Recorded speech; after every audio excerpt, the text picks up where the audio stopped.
السلام عليكم، اهلا وسهلا ومرحبا بكم في مطبخ اسراء. اليوم جيتكم بوصفه جديده عباره على الكيك رولي بالكريمه شانتي والكراميل.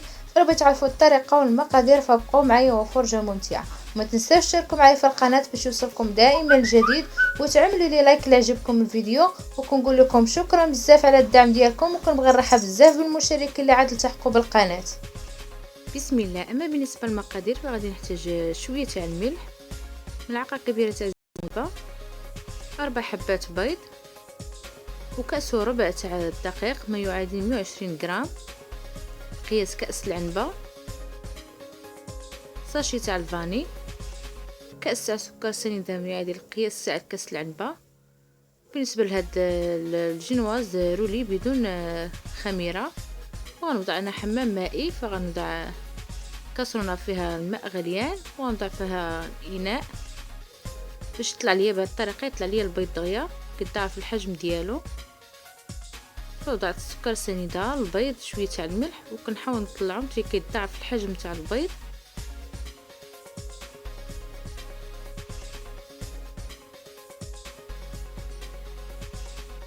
بالنسبه للطريقه واخا شويه كيتعطل في الطلوع، ولكن النتيجه كتكون هائله. نبقى مستمره على هذا تقريبا شي 10 ديال الدقائق ولا اكثر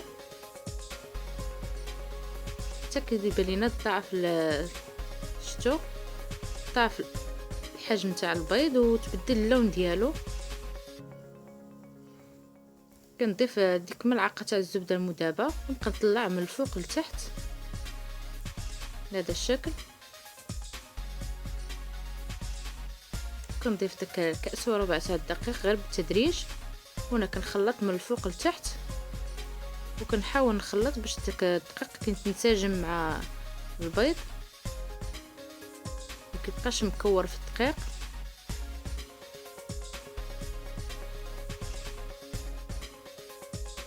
نحاولوا نخدموه مزيان.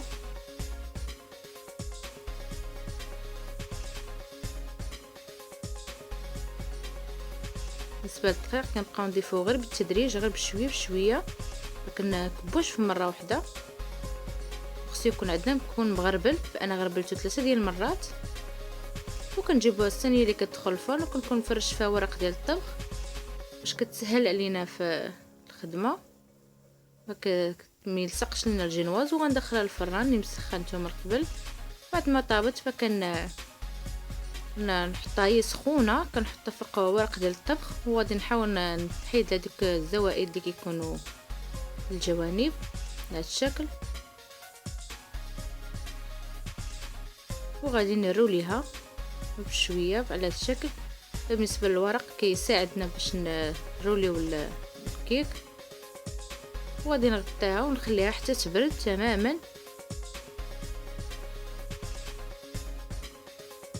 وبعد ما بردات فغادي نضيف لها ديك الكريمه ديال كريمه شانتي، طلعت مع شويه تاع القهوه، شويه تاع الكراميل، الصلصه تاع الكراميل، وطلعتهم.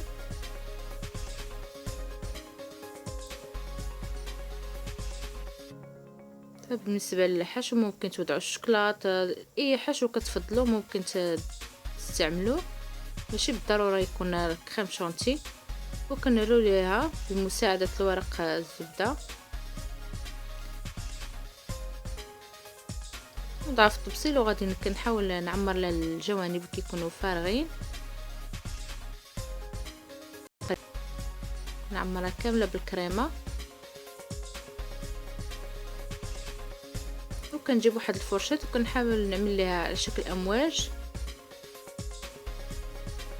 هنا غادي نحتاج الكريمه للتزيين والصلصه ديال الكراميل، وكنحاول نعمل لها شويه تاع الورود من الفوق، نعمل لها شوكولاته فيرميسيل شعريه.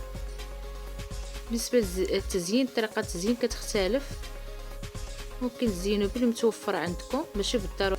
واش كان هي اي ديال الكيك رولي اللي حضرت معكم، فكنتمنى بان الوصفه ديال اليوم تعجبكم. ولا عجبتكم ما تنساوش تشتركوا معي في القناه باش يوصلكم دائما الجديد، وتعملوا لي لايك وتبارطاجيو مع جميع الاصدقاء ديالكم اللي تعم الفائده. نقول لكم شكرا على المتابعه، وفي وصفه